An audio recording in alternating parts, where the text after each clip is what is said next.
Kabid Humas Polda Metro Jaya Kombes Yusin Yunus mengatakan eksekutor berinisial K dan S mendapatkan upah sebesar 50 juta rupiah. Nggak sampai dipukulin kayak Muhammad Kaces kan.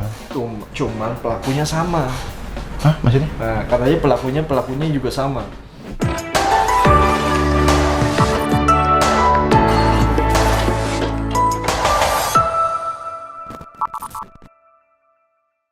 Oke. Balik lagi bersama kami tentunya hanya di reactionjpn.com. Ada cerita Di balik berita. Cuman di jpn.com, bro.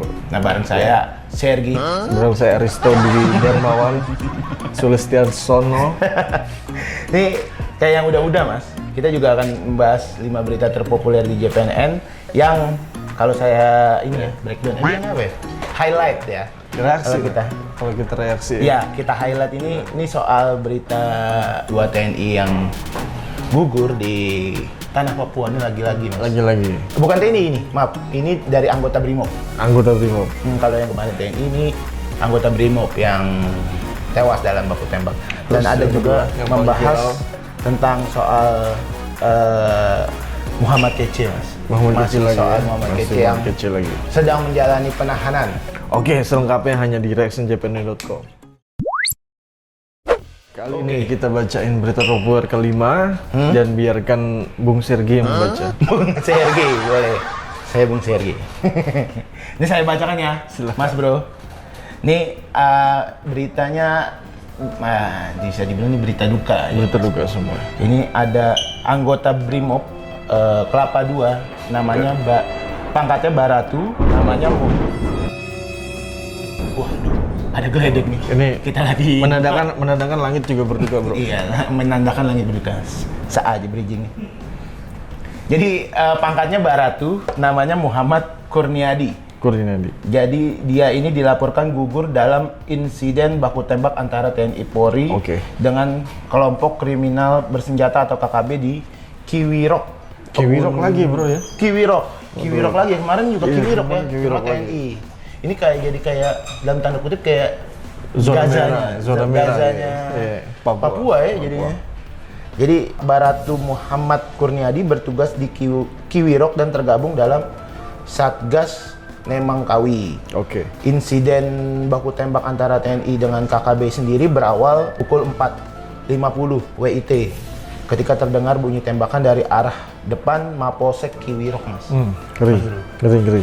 Terus lanjut. Jadi setelah ada suara tembakan dari arah depan, terjadilah baku tembak sampai akhirnya Baratu terkena tembakan di sekitar ketiak sebelah kanan. Nah, Kapolres Pegunungan Bintang AKBP Cahyo Soekarnito membenarkan terjadinya kontak tembak tersebut yang menewaskan Baratu. Siapa tadi? Anggota BRIMOB ya? Iya, anggota BRIMOB tadi, Baratu Muhammad. Dia bilang, KBP Cahyo bilang saat ini jenazah sudah dievakuasi, Mas, ke Sentani dengan menggunakan pesawat charter.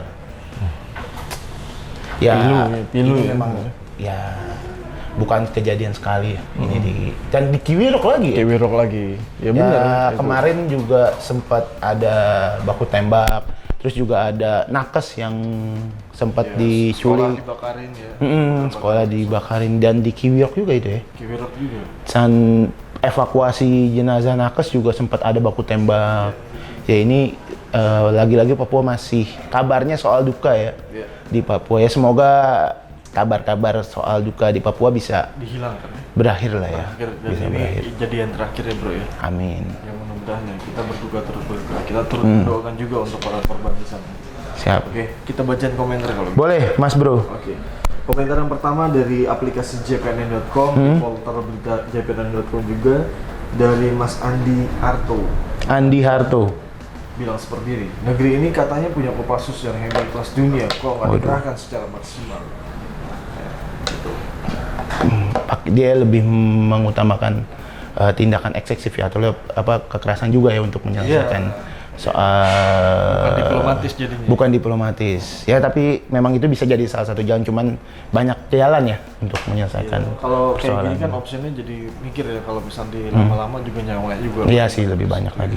Lanjut, Mas, ada komentar dari siapa lagi? Dari Pak Langgeng BKPM. Ya. Pak Langgeng BKPM. Ini kerjanya di BNN. Bukan. Gugur BKPM itu lagi, instansi gugur mas. lagi. Mohon Pak Jokowi nunggu berapa lagi gugurnya. Ini sudah banyak yang gugur, TNI Polri tolong tindakan yang lebih tegas dong Pak. Selamat jalan pahlawan, semoga husnul khotimah. Amin, amin. Tapi dibilang ini gugur lagi ya. Tapi memang selalu ada kejadian gugur lagi ya. Ya. Ya apa ya, perlu pendekatannya juga perlu luas sih mas soal ini juga ya. Ya nggak tahu sih kalau memang arahnya mau mengerahkan lagi kekerasan ya kita nggak tahu lah, mudah-mudahan negara juga punya solusi terbaik lah untuk Semoga penyelesaian. Pak Jokowi juga melihat komentar dari Pak Langgeng ini ya. Pak Langgeng mana? BKPM ya. Oke. Ini berita terpopuler, udah masuk ke terpopuler keempat nih ya. Di jpnn.com pekan ini akan dibacakan rekan saya, Bro Ariston. Jadi gini headline-nya, anak dituduh menipu ratusan CPNS, respon Nia Daniati mengejutkan. Jadi kasusnya gini bro, highlight dari berita seperti ini, si penyanyi lawas Nia Daniati mempunyai anak namanya Olivia. Nah, Olivia dan suami ini namanya Rafli. Mereka berdua itu anaknya Olivia dan suaminya itu bikin satu komunitas yang dimana siapa yang mau ikut komunitas tersebut bisa masuk langsung CPNS. Oh, dijamin gitu ya? Dijamin masuk CPNS dan total kerugian korban itu nggak hanya satu korbannya, ada 225 orang. 225 orang? Ya, total ya 9,7 miliar masuk ke dalam kantongnya Olivia dan suaminya. Nah, salah satu korban itu namanya Agustin yang juga viral di sosial media. Si Agustin ini ibu Agustin ini kan anaknya ternyata juga ikut untuk komunitas korban itu ya? Korbannya dari anaknya Nia Daniati ini atau Olivia. Ketemu lah, kebetulan kenal sama Nia Daniati. Ketemu lah di kawasan Cikini, papasan, ditegor si Nia ya. Bro, mbak, sis gitu. Mbak, itu gimana anak saya kena korban sama anak mbak. Oh gitu, ketemu langsung gitu ya? Ketemu langsung, ditegur langsung. Saya udah cari-cari Olivia sama Rafli, itu nggak ketemu-ketemu. Saya bilang kontak dan lain-lain. Lalu? Terus mengejutkan nih ya, jawaban dari ibunya Olivia seperti ini, atau Nia Daniati, penyanyi lawas itu bilang seperti ini. Itu sih bukan urusan saya. Karena Olivia sudah menikah dengan suami dan itu bukan tanggung jawab saya lagi. Gue pikir responnya, lupakan tanda merah. Itu bukan Nia Daniati ya? Itu lagu siapa ya? Iya bener sih. Dengan tanganmu. Itu kan di cover berbagai banyak penyanyi. Oh, iya. Emang itu lagu dia? Iya, salah satunya. Jadi kita jangan terlalu panjang, oke? Iya, intinya gitu Bu Titin. Saya bukan urusan. Jadi bukan urusan saya lah, urusannya sama Olivia gitu loh ya, kalau Nia bilang. Kayak gitu. Terusan pasalnya juga si Olivia ini sudah dilaporkan ke polisian sih. Ya semoga cepat-cepat kelar ya. Ya, totalnya itu soalnya nggak main-main loh. Yang penting ada kepastian hukum juga ya dari situ ya, biar ya kalau ada hal yang bersalah, ada yang bersalah ya bisa ditindak ya. Ya kita nggak tahu soalnya kerugian sangat besar juga nih, 9 miliar ya? 9,7 M dan kenapa masih nggak tahu deh. Kok masih ada gitu, maksudnya yang bisa, ya nggak tahu sih korban sih. Enggak, karena mungkin si Olivia sama Rafli ini memang punya jabatan atau punya link masuk orang dalam gitu. Jadi ya diiming-imingnya dengan diplomasinya dia seperti apalah gitu. Dengan kena ada yang terperdaya ya. Terperdaya pastinya. Berarti saat ini adalah orang tua ini pengennya anak lagi jadi CPNS. Iya sih, menantu idaman bro. Emang gitu ya? CPNS, ya. Duh, saya bukan CPNS, menantu idaman bukan? Menantu idaman buat mertua ente nanti. Amin. Khoir. Iya. Bacain komentar. Saking nyari nyari mertua jadi lupa baca komen saya. Nyambi ya. Ada dari Dedi Deraat. Deraat bukan derajat ya, ini Deraat. Bilang apa? Dia bilang, kok Mbak Nia sering tersangkut kasus ya, putrinya kenapa ya, kata dia. Emang iya ya? Gue nggak tahu. Kita tanya siapa? Iya bener komentar begitu. Kenapa ya? Nanya kok Mbak Nia sering kok Mbak Nia sering tersangkut kasus? Ya putrinya kenapa ya? Saya juga nggak tahu kalau... Dia kayak WhatsApp ending. Kayak gibah jadinya. Bro, kenapa ya? Ya udahlah. Terus gue reply gitu ya. Kita semoga berdoa supaya Ya, cepat selesai. Karena Dan udah ada proses hukumnya, bro. Dan ya kalaupun besok-besok untuk menjadi PNS, nggak usah lewat jalur belakang lah. Iya. Jalur dapur. Ya, pokoknya yang normal-normal aja lah ya. Ya normal-normal Oke, ya. case close.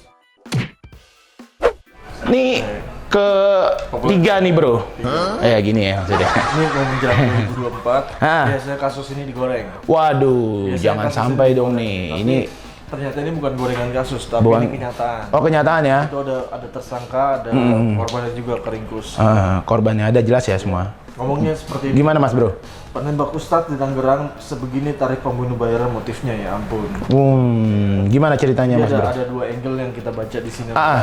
Kasus penembakan. Kasus penembakan dan ternyata korbannya Ustadz. ada pengerahan gitu ya. Ya, terusan angle yang kedua adalah tarif dari pembunuh bayaran ini. Ya, ada pengerahan gitu kan. Ada pengerahan. Oke. Gimana mas bro? Polisi berhasil menangkap pelaku penembakan terhadap paranormal bernama Arman alias Alex di Jalan Nian Sabah, Kelurahan Kuncilan, Kecamatan Pinang, Kota Tangerang, Banten.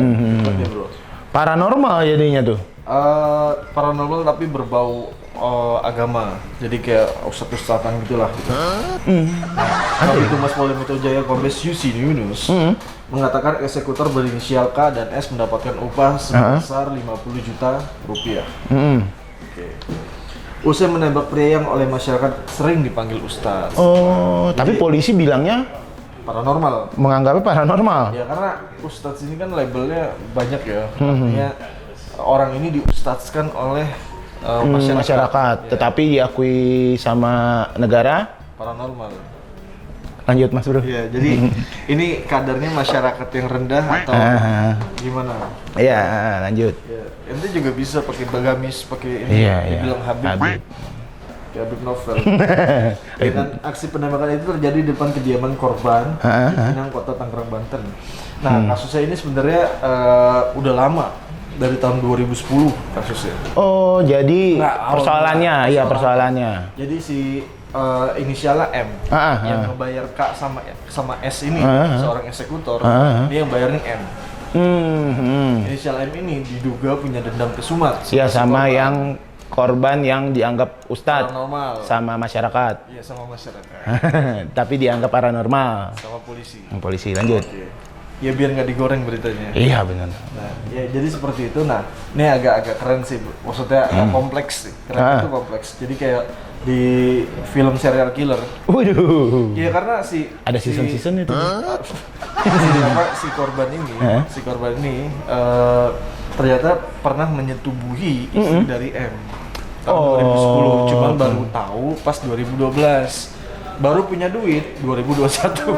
Buset, berapa tahun tuh? 2012. Ya, lumayan lah. Baru ketahuan 2012. 9 tahun gitu kemudian ya? Ya, terus baru dieksekusi 2021. Ya kan? Nah, ternyata sebenarnya pas 2012 itu udah tenang lagi lah dia. Udah tenang, udah nggak, udahlah, udah gue maafin lah gitu. Karena istrinya mau pakai susuk, pakai si ustadz ini, melalui ustadz ini. Ternyata di hotel di hotel. Dimasukin lah tuh susuknya maksudnya. Iya, di hotel yang di rumah si pelaku ini ya. Yang mana nih? Ini kisah ininya. Bilang serial killer. Korban pembunuhan yang menjadi paranormal. Yang memakai menyetubuhi istri dari pelaku karena istri pelaku ini pengen pakai susuk. 2 kali ya, berarti di rumah sama di hotel. Itu udah redam. Setelah itu ternyata cerita lagi nih si istrinya.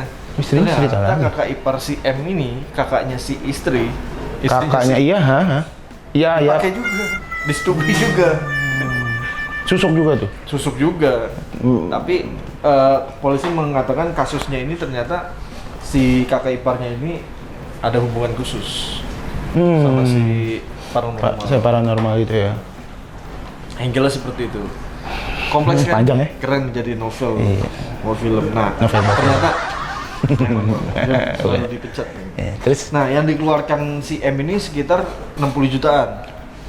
Pelaku tuh ya? Ya, 50 juta untuk si eksekutor dan S. Kemudian 10 juta untuk Y, untuk si penghubung antara si M. Ternyata ada makelarnya juga ya? Ya. Ya. Kayak gitulah. Ada agen kali itu ya? Penyalur. Bro, butuh nih. Ngeri gak? Serem juga sih. Kayak dendam kesumat sih. Ya jadi 50 juta itu sebenarnya di tahap juga si K sama S ini berarti kan 25 ya. Di tahap nggak langsung 50 juta. Ya Gala kira-kira seperti itulah. Ya ceritanya juga cukup panjang sih, jadi dari persoalan apa ya, perselingkuhan ya. Perselingkuhan yang berujung pada dendam. Pembunuhan berencana. Iya, masuk pasal pembunuhan berencana sih. Ya, salahnya kenapa istrinya baru ngelapor 2 tahun yang kemudian kejadian gitu kan 2012. Lagi kan dia pertanyaannya gini ya, dia udah punya itu apa namanya saat 2000 berapa tuh 10 dia udah suami istri kan? Udah. Kok masih minta susuk ya? Ya mungkin kaya atau apa gitu. Kita nggak tahu lah. Pokoknya terus akhirnya si M ini ditangkap di rumah makan. Di kawasan rumah makan di sana di Serang, Banten. Kira-kira seperti itu. Menarik ya? Iya. Dan kenapa nggak kasus tapi nggak tahu sih Pak, kasus pemerkosaan maksudnya dilaporin gitu ke polisi ketimbang karena kalau kasus pemerkosaan dan pelecehan seksual itu harus ada 2 pihak antara korban sama pelaku harus perselingkuhan. Kan dia suami istri. Ya udah, pokoknya ya udah ya, daripada panjang kan. Ini dari Imam Sugandi, nggak mungkin ini ceritanya orang Betawi nih. Jadi Imam Sugandi bilang gini, nggak mungkin ade asep kalau nggak ade api, katanya dia. Kagak aneh dukun cabul berkedok. Ustadz, semua ade balasannya apa yang dia lakuin, kata dia tuh. Kata Bang Imam Sugandi. Satu lagi nih ya, saya bacain ya. Tahu nih dari orang Betawi apa bukan nih? Ada dari Derry katanya, Dedi Derajat lah. Kirain Ustadz beneran, nyatanya paranormal, dukun abal-abal. Jadi terungkap lah ya kenapa dibilang. Jadi kita bisa bahas angle yang didapat dari si pembaca di JPN ini menyerang langsung ya, bahwasanya ini bukan Ustadz tapi abal-abal lah, dukun abal-abal. Dukun abal-abal. Tapi kalau ente gimana? Menarik. Pusing juga sih, panjang sih memang kalau dibikin serial tuh. Bisa kalau saya minimal dapat 2 season sih. Ada ini ya, masih ada ya, maksudnya pembunuh bayaran dan lain-lain. Iya, dan ada tadi saya bilang maklarnya tuh. Semoga polisi setelah kasus ini diberantas habis-habisan semuanya. Iya. Terutama di Serang, Banten. Oke, case close. Nah, kita udah masuk berita terpopuler kedua. Ini maksudnya. Cepet canda, Mas. Cepet banget ya, Bro. Iya, cepet ya. Padahal tadi pembahasan juga lama loh. Udah digini-giniin tadi yang ketiga. Ya udah, lanjut Mas Bro. Gimana berita terpopuler kedua? Beritanya seperti ini. Sel Muhammad KC, tidak ada kotoran manusia. Ahmad Dhani bilang gini, di kamar Ahok juga banyak. Waduh. Beneran. Oh beneran? Saat itu iya. Coba jadi, gimana Mas Bro? Satu momennya adalah si Ahmad Dhani ini dipanggil di podcastnya di Kobuzer. Di podcast. Iya. Musikus Ahmad Dhani mengomentari sel tahanan Muhammad KC yang dikabarkan dilumuri kotoran manusia. Pada saat Dhani ditanyain oleh Deddy Kobuzer, mengatakan juga kotoran manusia selalu ada di sel tahanan tersangka penistaan agama. Termasuk ketika Basuki Cahayapurnama alias Ahok ditahan di Rutan Cipinang, Jakarta Timur. Menurut Dhani hal itu sudah bisa terjadi dan beberapa lembaga permasyarakatan atau lapas. Hal ini dikatakan Ahmad Dhani saat menjadi tamu podcast di Deddy Corbuzier. Gitu kan. Muhammad KC dikasih kotoran manusia. Itu juga sebenarnya terjadi di Rutan Cipinang ketika Ahok sudah sampai di sana. Jadi beneran ada. Iya, jadi khusus buat penistaan agama Islam. Iya. Kalau agama Kristen nggak ada. Kasih apa dong? Kotoran apa ya? Nggak adil, harusnya setiap agama ini. Berat. Lanjut, Mas Bro.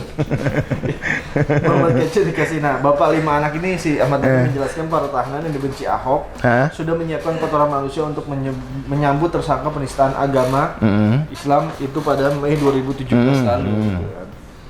Nah, rupanya Ahok udah di Rutan Cipinang, kamarnya udah ada. Beberapa teman gue yang di sana udah masuk duluan, memang itu nungguin Ahok.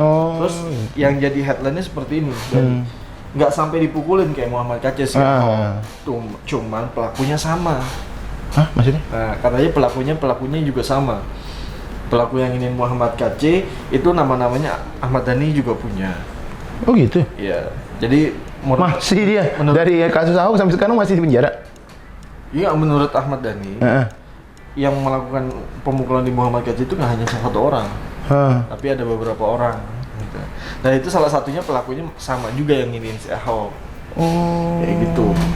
Terus dari komisioner yang bener lu dan beneran menegaskan ini beneran. Sampai gue punya nama-namanya, terus padahal sebenarnya juga sama orang-orangnya gitu. Kata Dhani seperti itu. Jadi yang ini sama tuh, masih di penjara tuh berarti sejak dari Ahoknya aja udah bebas, udah nikah lagi. Mungkin kasusnya mungkin berat juga bro, kita nggak ada yang tahu. Emang kayak si Ahok di penjara di Baris? Nggak tahu. Kan Cipinang dulu. Iya, Cipinang. Mungkin orangnya sama juga. Dipindahin gitu ya? Iya, ke Barreskrim. Ini nih kasih lempar. Khusus buat Muhammad KC. Jadi aneh kan? Iya nggak sih? Ini kan tanda tanya. Iya, jadi tanda tanya juga nih, kok orang lama banget Ahoknya aja udah nikah. Oh. Khusus buat penistaan agama dikasih kotoran manusia. Iya. Ya sedih juga sih. Ya. Ini saya bacain komentar dari para pembaca setia JPNN di jpnn.com. Ini dari Hayu Sasono. Menzolimi manusia dengan kotoran manusia merupakan ajaran sesat yang datangnya berasal dari neraka. Ajaran Tuhan tidak akan mengajarkan kepada manusia untuk menyakiti sesamanya. Oke, benar. Ini ada lagi komentar sebelum kita komentarin komentar. Jika terjadi begitu karena mereka tidak punya kasih terhadap sesama. Yang dipikirkan mereka hanyalah dengki, benci, dan kesombongan. Semua itu hanya hati mereka yang tahu dan Allah, katanya. Jadi semua agama itu bersifatnya kasih ya? Iya, bersifatnya kasih. Oke. Dan yang pertama soal menzolimi manusia katanya mas, dengan kotoran itu ya, perbuatan yang neraka, buatan zolim. Karena manusia itu kan levelnya tinggi daripada makhluk yang biasa. Kenapa dikasih kotoran? Harusnya dikasih apa ya? Dikasih makanan yang enak. Iyalah. Iya. Dikasih penyegaran positif. Cuma sih baru tahu loh, pelakunya sama loh yang dari Ahok sama yang itu Ahmad Dhani yang ngomong. Ahmad Dhani. Gitu. Ahok tapi dilemparin ya? Kena nggak ya? Enggak, Ahok nggak dilemparin, tapi ruangannya dikasih. Kotoran manusia. Feses. Bau banget ya? Feses. Bersihin ini. Tergantung makan. Kalau bayi nggak bau. Emang bayi nggak bau ya? Bayi nggak bau kan ASI. Oke. Case close. Berita terpopulernya udah masuk ke peringkat utama nih. Puncak ya, nomor 1. Utama dari yang utama. Ya. Ini kalau bisa dibilang nih emang lagi hits, bukan hits juga sih, menjadi sorotan nih, Mas Bro. Silakan Anda yang membaca saya tahu. Ini soal Pak Menko Luhut Binsar Panjaitan. Ketua umum. Menko. Ketua umum mana? Ada ketua umum. Jadi beritanya gini, diperiksa 1 jam, Luhut Binsar tegas menolak opsi yang disodorkan penyidik. Jadi disebutkan kalau Luhut telah selesai menjalani pemeriksaan di gedung Ditreskrimsus Polda Metro Jaya pada Senin kemarin nih ceritanya mas. Ya, nah Luhut itu diperiksa 1 jam. Berada dalam ruang pemeriksaan. Sebagai catatan kalau ini diperiksanya sebagai saksi ya, karena dia melaporkan 2 aktivis, Bang Haris Azhar dan Mbak Fathia. Luhut memberikan, ini dibilang, jadi terus pria kelahiran 28 September 1947 itu menegaskan dirinya siap menjalani proses hukum yang tengah berjalan. Jalani saja hukum ini. Nanti kita lihat, kata Luhut setelah selesai menjalani pemeriksaan sebagai saksi. Dan Luhut mengaku penyidik telah menyodorkan opsi mediasi. Ya setidaknya jadi jangan sampai di ini kali ya, masuk ke ranah meja hijau gitu, persidangan. Benar meja ini hijau?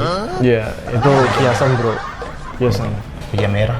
Ya karena ada kain hijau di sini. bukan kapan repot juga sih Mas Bro. Jadi Luhut Binsar mengaku penyidik telah menyodorkan opsi mediasi sebagai upaya penyelesaian masalah pencemaran nama baik terkait dugaan pelanggaran Undang-Undang ITE. Namun Luhut menyatakan tidak ingin perkara ini dituntaskan lewat proses hukum. Namun Luhut menyatakan ingin perkara ini dituntaskan lewat proses hukum, Mas. Iya, jadi proses hukum ya. Nggak mau ke keluargaan. Jadi dia bilang gini nih. Tadi disampaikan penyidik ada edaran dari Kapolri untuk mediasi. Silakan saja, tetapi saya ingin menyampaikan agar kita semua belajar bahwa tidak ada kebebasan absolut. Kata Pak Luhut. Sudah berkali-kali saya sampaikan kebebasan yang bertanggung jawab. Ya persoalan ini memang harus ada. Ya sepakat sih kalau dari sisi sini ya. Jadi Luhut juga mengatakan pihak terlapor jangan berdalih HAM saja dalam menyampaikan pendapat, sebab Luhut menegaskan dirinya juga memiliki hak asasi manusia. Jangan mengatakan hak asasi yang ngomong saja. Saya tidak ingin anak cucu saya merasa bahwa saya sebagai orang tua tidak membuat. Saya juga tidak ingin anak cucu saya merasa bahwa saya sebagai orang tua tidak membuat kesalahan di Papua yang saya pernah lakukan. Menurut Luhut, semua tuduhan Haris dan Fathia harus dibuktikan di pengadilan. Barangkali karena menurut dia menolak opsi mediasi karena ini persoalan ini jadi biar terang benerangnya di pengadilan aja gitu kan. Dan karena dia menjaga nama baik dia untuk keluarga, bukan untuk masyarakat. Untuk masyarakat ya, tapi karena memang tuduhannya secara pribadi kan. Iya, secara pribadi. Ya dari persoalan ini ya kalaupun mau mediasi juga, tapi Pak Luhut udah menolak ya, dan kemarin juga syarat-syarat untuk meminta maaf gitu kan. Iya, benar. Dan itu juga belum ada yang mau, kayaknya sih emang perkara ini bakal mau diteruskan sampai hukum gitu. Mau ke pengadilan dan bahkan jadi seru juga sih. Jadi seru sih, maksudnya jadi ketahuan gitu. Benar ada keterlibatan. Ya tapi kalau Pak Luhut udah turun tangan sih, saya angkat tangan. Tapi dia sampai ini ya, melapor gitu, sampai turun langsung. Ya karena nama baik keluarga. Nama baik keluarga. Coba Mas Bro. Dari Pak Samsul Sibarani, dia bilang gini, gak usah berwacana di media, silakan saja bawa bukti masing-masing lalu uji di pengadilan. Keren ya. Terus ada lagi, namanya Cepi Ardian, dia bilang gini, benar tidak ada satupun negara di dunia yang punya hak kebebasan absolut. Kalau ada pasti ini negara kacau balau, gitu kan. Selesaikan dengan hukum yang berlaku biar orang lain tahu juga seenaknya sebar fitnah. Nah, jadi sebagai catatan, Luhut itu mempersoalkan kontennya Haris Azhar yang judulnya ini nih. Ada Lord Luhut di balik relasi ekonomi operasi militer Intan Jaya, Jenderal Bin juga ada. Jadi itu yang dilaporkan dan itu menyebut Luhut ada relasi ekonomi. Rahasia kalau mau dibawa pengadilan dan itu menjadi terang dan semua jadi jelas gitu. Tanpa ada fitnah satu sama lain ya. Tanpa ada fitnah ya mungkin barangkali ya jalan meja hijau jadi jalan terbaik itu. Jadi jalan terbaik.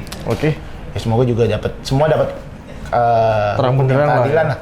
Yang berkeadilan, nggak cuman jadi yang nggak gini loh, maksudnya yang mentang-mentang lu gitu kita di ini enggak gitu. Maksudnya biar yang penting semuanya dapat keadilan.